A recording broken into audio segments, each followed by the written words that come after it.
And recording is in progress. Wonderful. Hi, Laura, Sharon, Ashkan. Yay, good to see you. Haven't seen you in a while. How are you? Where are you? Are you in LA today? Where are you? I'm in LA. Yes, yes. I'm so Nice. happy to be here.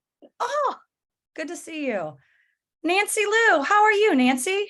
Can you hear me? Hello. How Hey, are Sarah. you?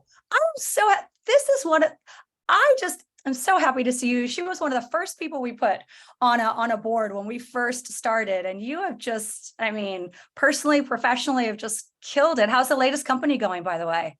How's Blazing It's been going? amazing. It's been amazing. And Sarah, I'm so grateful for you. You opened the door for me. First public company board, and then within 3 years, four public company boards. So I know. I mean, I don't even think you needed the door opened, Nancy. It's amazing. thank you, Sarah, and the Beyond Board team. Well, thank you for that, but I was just happy to see you. Thank you, Nancy. All right, guys, we're going to get rocking and rolling with this as everyone's coming in and joining us. All righty.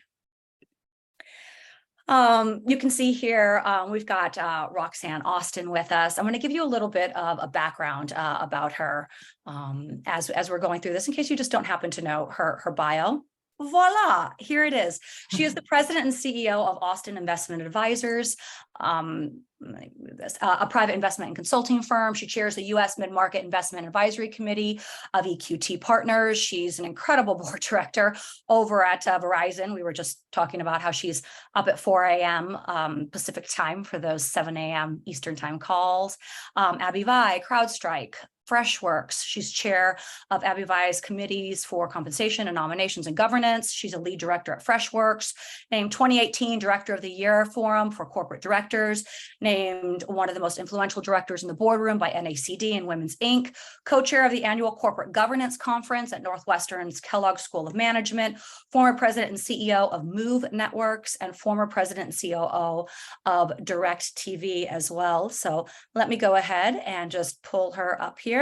Here we go. Hi, Roxanne. How are you? I'm great. Hi, everybody. Thanks for joining. This is fantastic. It's wonderful. We're so lucky. We have so many great people joining us from all across the country. And before we get started, I just kind of want to give a kudos out to you, because I think I first saw you a couple years ago. You were on an incredible panel during the Montgomery Summit there with Jamie Montgomery. I think maybe you were on it with Ron Sugar. Ron Sugar Right. was interviewing me. Yes. And I thought, who is this human being? I was like, so smart and elegant and eloquent and looks incredible. And then afterwards, you were just so gracious with your insight and just so amenable and so encouraging, actually, for everything that we were doing. So I just wanted to tell you that you made such an impression, and every time your name comes up in some capacity or another, you've earned an incredible reputation. So I just want to throw that out there and tell you how thankful I am for your time. So thank you. Well, thank you. Thank you for inviting me. I'm happy to be here. Yes, I know you have a very busy schedule. And guys, welcome. We're so happy to have you for our Beyond Board Virtual Forum with Roxanne Austin. We gave you a little bit of background on her. We're going to have a hard out at 10:30. So we've got a great little fireside chat going. She's got some great pointers and insights about navigating cultural wars, key things boards need to be thinking about, how to get on a board, and some other really great insight. So if you guys have a question, please feel free to drop it in the chat. Ideally, at the end, I'll go ahead and take a look at those. And I like to call on people themselves, so you have a chance to quickly introduce yourself and ask the questions directly. If it's something really important, go ahead and raise your hand. If it's timely, if we couldn't work it into the conversation, then we'll do that as well. So thank you guys so much for coming. And let's get started a little bit. So Roxanne, obviously an incredible career. We just went over your whole bio, a prolific board portfolio that anyone would envy, a great C-suite background. Now you work in this advising and consulting space as well. How have you strategized this? Has there really been a strategy to kind of evolving with your career and then now building this incredible board portfolio?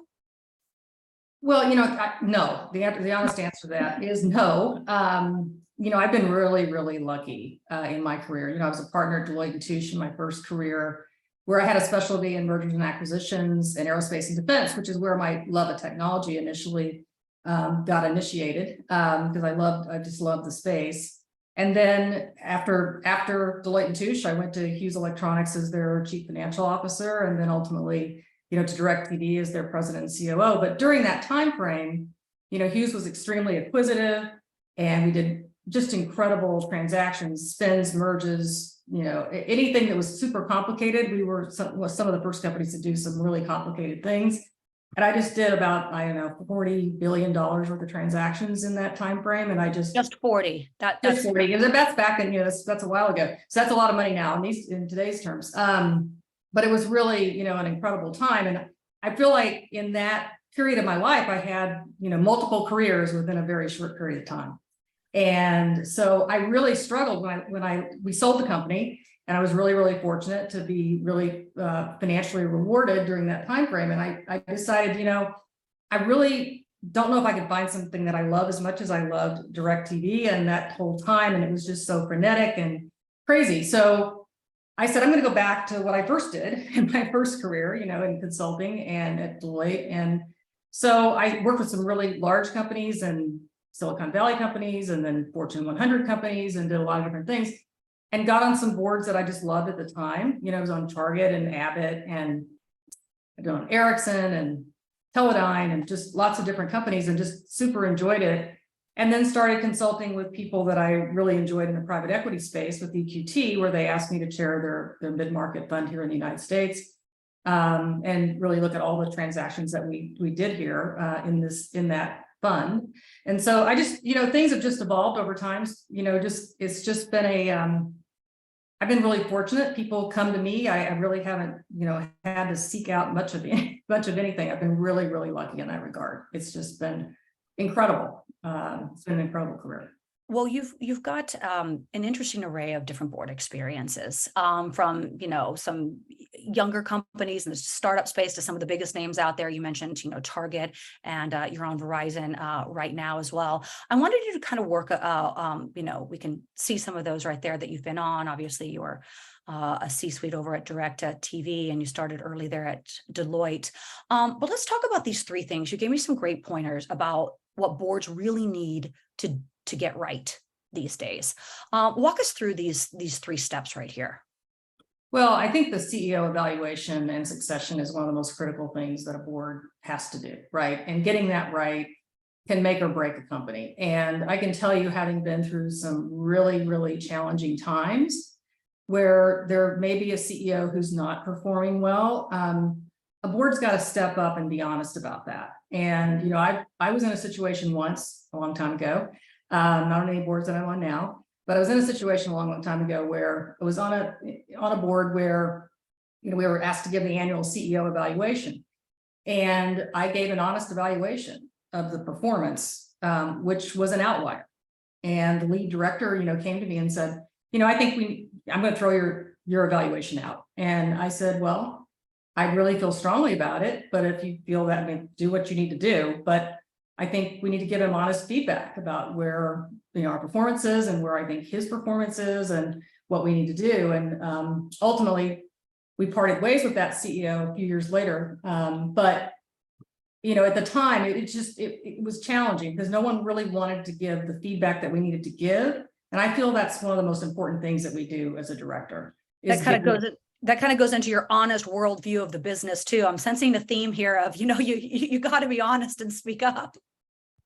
Well, I think that's exactly right. In this particular situation, the other problem was that the company wasn't being honest with itself about its true positioning. And so I think as directors, we need to push for more external views, more third-party evaluations, more outside in views of the company, versus the company's view, which I think can get tainted over time. People's success, particularly, I've been in a lot of Fortune 100 companies, right? People get successful and they think that their formula works forever. It doesn't. I don't care who you are. I don't care what company you are. You've got to evolve. You have to change.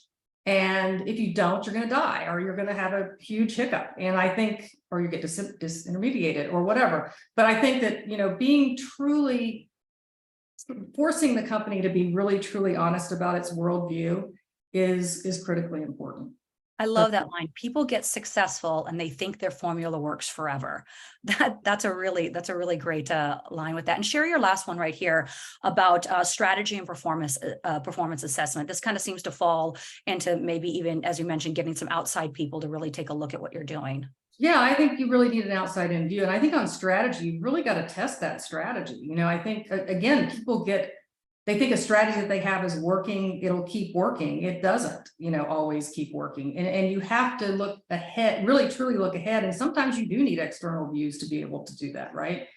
And really understand what this ecosystem around you is doing, because there's so many people working to take your place, right? And so if you're not really digging in and understanding the ecosystem in which you operate fully, and I can tell you, it happens all the time. It happens on boards every day, right? And it's just one of the things that we just got to get better at and get as boards as being really challenging and really thinking about those situations, bringing that to bear. One of the things that you brought up when I was saying, what should we talk about, was really this concept right here that I put together based on your input here about navigating the culture wars in this climate. We're hearing a lot about just changes, what CEOs are dealing with, how boards are really, everything from, political, runs the gamut. And I thought you had some really interesting steps. How did you come up with these? Kind of give me your thoughts on these three when it comes to kind of dealing with what's going on right now. These are from personal experience. Yeah. Okay. So board and management alignment. We had a conversation the other day at a board that I'm on, and it was around where should we take positions and where shouldn't we take positions. And there was not alignment on the board. There were people on the board that said, we're a major public corporation. We need to take positions on everything.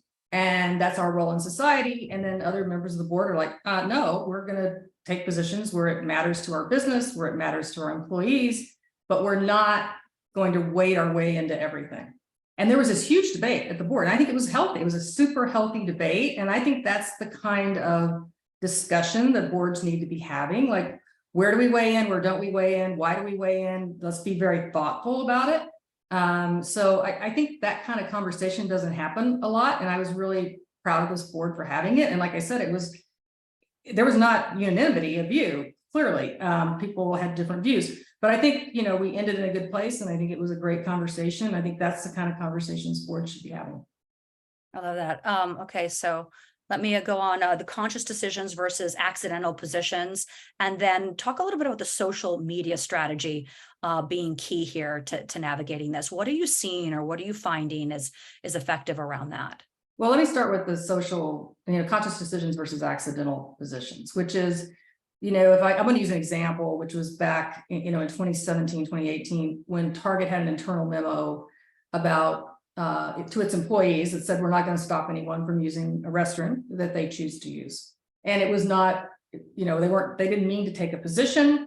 It was just that they didn't want their employees to be in the position of asking people what gender they are or where they were going to use the restroom. It turned into a huge blow up, and actually in the South, it actually cost them hundreds of millions of dollars worth of sales. Okay. So it was an accidental position. So I think thinking about that everything is public now, like, internal memos, whatever, but not that they would have done anything differently, but they got thrown into a firestorm accidentally. And, I was on the board at the time, and, we were all, working to try to work our way through that, come out with a position. But I think it's, it's one of those situations where things happen all the time. People say things, on their LinkedIn posts, or they accidentally, there's internal memos that get leaked or whatever. And so I think just making sure that you understand that everything that happens within your walls is public. And so making sure that you understand whatever you're putting out, that's what you want to be putting out. So it's just being thoughtful, I think. And what are you finding successful around the social media side of that? Well, to be honest with you, got to be monitoring your social media all the time, because in the situation of this particular situation at Target, for example, things started blowing up on social media before anything else, and they weren't monitoring it as closely as they do now. Now everything's monitored, every minute of every day, 24/7. But I think ensuring that your social media, that you have a team in place that's really actively monitoring. I'll give you another example at Abbott. When I was on the Abbott board, we had the baby formula situation where there was a challenging situation at one of the plants. And on social media, it just literally blew up overnight. I said, you got to get a crisis team right now, 24/7 social media team that's understanding everything's being said and what the company wants to publicly be putting out in social media in a much stronger way. But going forward, this is something you need to have in place. You need to have a social media team, that's really working these issues and really looking for trending words and trending issues that affect our particular business, our particular products, so that we can be on top of it, because it really can get away from you, very, very quickly. And I think the people who do that well, and I think Target does that well now. I think, they just had a recent situation, another situation, as probably related to their gay pride displays in the store. They've had gay pride displays in the store for forever. Starbucks had the same thing. For years and years and years. But there was some of the product that the merchants put in this particular display this year that caused real consternation, particularly in the South again, and with some other guests, and it caused a huge blow up. So, I think monitoring social media and really having a strategy in place, crisis team in place to be able to deal with these situations is critically important. Yeah, I like that. It sounds like also a social media team that's more proactive than just reactive. 100%. No, and at Target, I'll tell you, they had, at the time, whenever this is in the 2017, 2018 incident, they had a war room that was literally like, 25 people, 24/7 working the social media issue. And I think it was warranted, right? And I think, I'm sure they did that in this last round of what was going on. So. Yeah, I love that insight. Thank you. We've got a couple more things to get to, and then we've got a lot of great questions. I loved your thoughts on what makes a good board member. Share us, quickly down these four, considering you've really seen it all been through difficult situations, smaller companies, huge public companies. Walk us through these. Well, I think that obviously it goes without saying that every board member should be prepared. But what I mean by putting in the work and really willing to do whatever is required, you really realize that the board is most important when the stuff hits the fan. Okay. And you have to, who steps up in those situations. Everybody needs to step up in those situations, and, being willing to do whatever it takes, in a personal example, I was asked to leave my businesses and work that I was doing here in Los Angeles and moved to Minneapolis until we found a CEO in 2014. And I was there I said CEO before the first snow, but I would have stayed there however long I needed to stay. And it was obviously a personal decision with my husband as well. I'm going to move to Minneapolis, and live there for however long it takes before we find a CEO. The company was in crisis at the time. We had just gone through the data breach. We had parted ways with our CEO. It was a really challenging time for the company and for the team. And so, sometimes you just got to do what you got to do. And I think I've been on boards where the work falls to a handful of people. I like the work distributed amongst all the board members, and everybody being willing. If you have a marketing background, you're jumping in on a marketing situation, or, you've got a sales background, you say, there's people are willing to jump in and help in areas where they have expertise and try to distribute the workload, and people being willing to do things outside the board meetings and whenever asked, I think is critically important. I like this. Effectively brings their experiences to the situation, clearly knows the difference between board's role and management.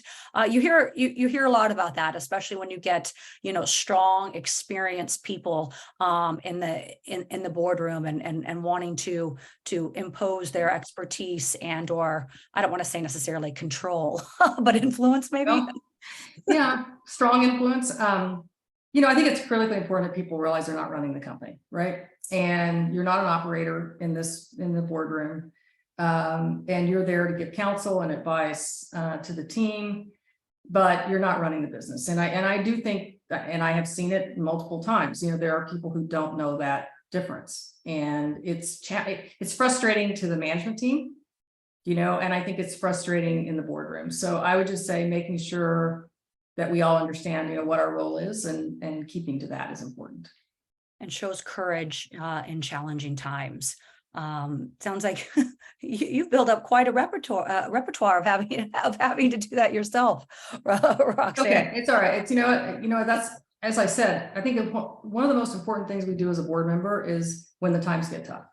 And how, I was at this awards dinner, and they were, director awards, and it was I was being given this award, and so people before me are talking, and they're talking about, minutes, time given, minutes taken, boards really don't do much, blah, blah, blah, blah, blah. I'm like, I'm sitting there just fuming, right? And so they give me this award, and I completely went off script. And I said, it's not time spent, minutes taken. It is people who have a diverse set of experiences that we know how valuable they are when times get tough. Okay, it may not be as clear to people how important a board is until a board has to go into immediate action, take action to remove a CEO, take action to come in and help run a company, take action to do whatever it takes. You have a responsibility, as a director, to do things sometimes that you don't want to do, or you'd rather not do, but you got to do it. And that's when you know how important a board is. I've seen that many, many times. I've seen directors step up and just do incredible things. And so that's how I've mentored I've sort of tried to build myself around those people that I've admired that have really done that. And so that's what I would encourage people to do. I love that. We've got a lot of questions. I want to get to this last one because this is the $1 million question that I feel like everyone wants to know: how to get board positions. What do I got to do? I know Helen Yu has got a specific question around specifically how do you get public board positions. Talk us through the quick one. Obviously, when you say network, what do you mean by that? Because I sat down with a CFO of a company trying to get her first public board position. She said, Sarah, I had 100 coffees. I literally went to 2 intentional, board related kind of discussions a week for a year. Well, I think you've got to network with people that can. So for example, I've helped a lot of people get on boards that I know because they've come to me and expressed an interest. They've said, and I know them, maybe they're CFOs, maybe they're CEOs, maybe they're which you would think that would be easy, but it's not always easy because they want the boards that they want to get on, right? So chief legal counsel, 2 chief legal counsels I've gotten on boards. I think, go to people who are directors, that are experienced directors, that, you can say, I really have an interest in a board. If you hear of anything that I could be helpful at, I'd love to do it. I'd like to get your advice on, how I could be an effective board member, and, any advice you have on networking with people, that could be helpful here. I think at the end of the day, boards, more likely than not, most of the time they do searches, but if they know somebody, they're going to select somebody they know first. And why is that? Because, it's a known quantity is always someone that you're not taking quote unquote a risk on. But I think networking with people that that know you, maybe it's the board, I say connect with your company and your board, let them know your desire. Many, many companies that I've been involved with. So I'll use another Target example. John Mulligan, who's the chief operating officer, vice chairman, I think, and chief operating officer at Target. He had never been on a public company board. We wanted to put him on a board. So we hired James Drury, who's a reverse search firm, to help find him a board position. And he'd come to the board and said, I'd love to be on a board. We wanted him to be on a board for development reasons. And so James Drury helped him get the McDonald's board. So I think, letting your company know, letting your board know, network with the board members that letting them know your desire that you want to be on a board. I think that's, critically important. And of course, starting director of education early is always great. And, but I think really connecting with board members and people that know you too is to me critically important. Because like I said, I vouched for people there. I got a call from a major, like a Fortune 50 energy company, and they were asking me about someone. And I said, I have someone you probably don't even know that I think would be fabulous here. Has not been on a board, but I am just so impressed with this woman. And I just think she'd be incredible. The CEO and lead director flew out and met her and offered her the job on the spot. So I think, that personal vouching that you can do sometimes for people really can help. So like I said, connecting with people that are on boards that can, spread the word about you on other boards, or I get calls every week about a board, every week. And I'm always saying, look, have you considered this person? Have you considered that person? I know this person, from this experience. So I just think that's really, really helpful. We say that all the time, stay top of mind. It's a layering process. Keep coming back, express your intentionality, have those kinds of conversations. I want to introduce Anu George real quick. You had a great question for Roxanne, and has an incredible background, had been at Morningstar for quite a while. Go ahead. Hey, Roxanne, really nice hearing your thoughts, and thank you for setting this up, the Beyond Board team. Quick question for you. AI is really going to change the world. And I had two questions related to that. One is, how are boards getting prepared for this oncoming wave of AI? Because that's really going to transform corporate world globally. Yes. And the second question is, if you have an expertise in AI, does that give you a leg up on joining a board? Well, I think first, every board that I'm on is we have investments in AI. Okay, every board's invested in AI. Either they already have AI. I think virtually everyone has already been, significantly invested in AI, but they're upping their investments in AI. So I think it's going to change every company. I don't care whether you're, all my boards, your telecommunications to pharmaceutical. It's going to dramatically change the way that we do drug discovery in this country. It already is, but it's going to really, really accelerate drug discovery, which I think is super exciting for patients going forward. So I think, it's going to affect everything that we do. And so every board, if they're not invested in it, then I'd be worried. That would be one of those, worldview questions. Are you really real? So everybody's going to be affected by it. Every company needs to be invested in AI and really understanding what it's going to mean for their business. Will it help people get on board? I don't think it will hurt. I think if someone was, had strong AI background, it certainly would be something that technology backgrounds in general are, very valued by boards. And so certainly AI would add to that technology, desire that boards have. So great question. Thank you. One of the questions, Helen and Sandy, several people have a lot of questions really about the public board. There seems to be, they really want the first public board, right? Like they're on other things. They really want the first public board. Is there a special algorithm to that? Is there a special approach? Are even public boards being overglorified a little bit? Like, what are your thoughts on that public board, search and journey? Well, I think, is it overglorified? I think it's hard. Public directors, it's a hard job these days, right? There's a lot of scrutiny if you're on the compensation committee. I've been compensation chair at AbbVie. I've been compensation chair at Target. You spend a lot of time with governance groups when you're on your compensation chair. Audit chair. I've been audit chair. You spend time. There's just a lot of work right now on public boards. That said, getting on a first public board. But public boards are looking for specific expertise. Almost always they're saying, well, I need somebody to chair my audit committee, or I need somebody to go on the audit committee, or I need to add technology expertise, or I need to add, in my case, my very first board I went on because I had a very deep background in mergers and acquisitions.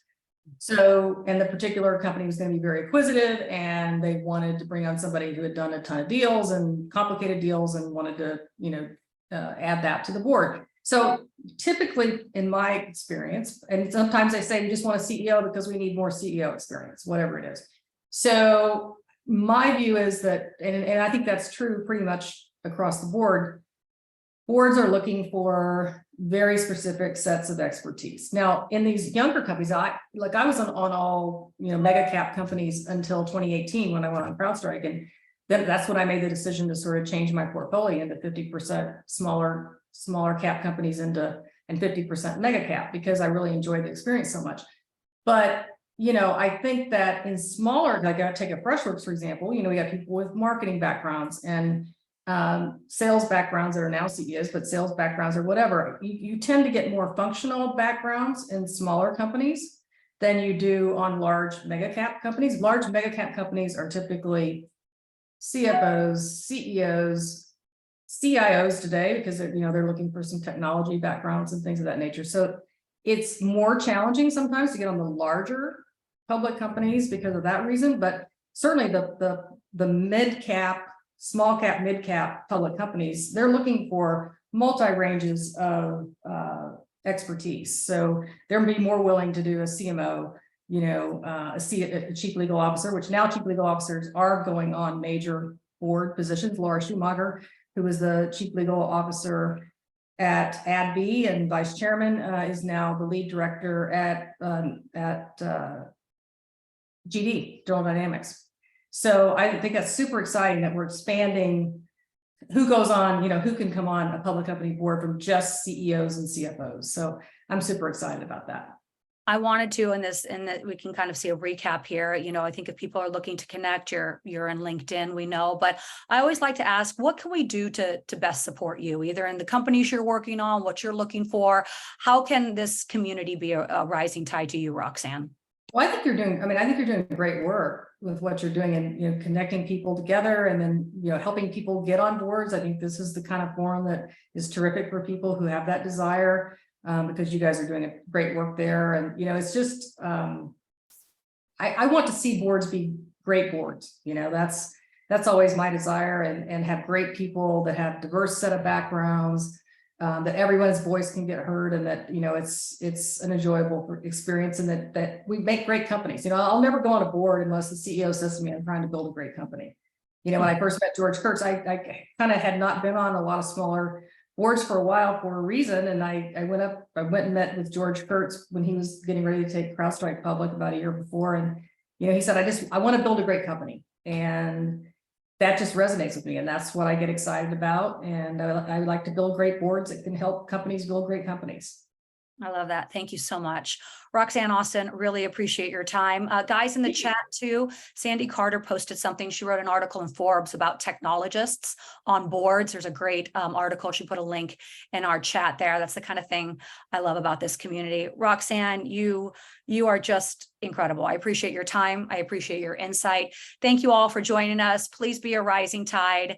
And we hope to see you guys again soon. We'll send a follow-up in our next upcoming newsletter, pulling a few of these highlights from Roxanne's conversation and letting you guys know what's next and upcoming. So thank you so much, Roxanne. Have a great day. Thank you guys. Thanks for having me. Thank you guys. Take care. Bye.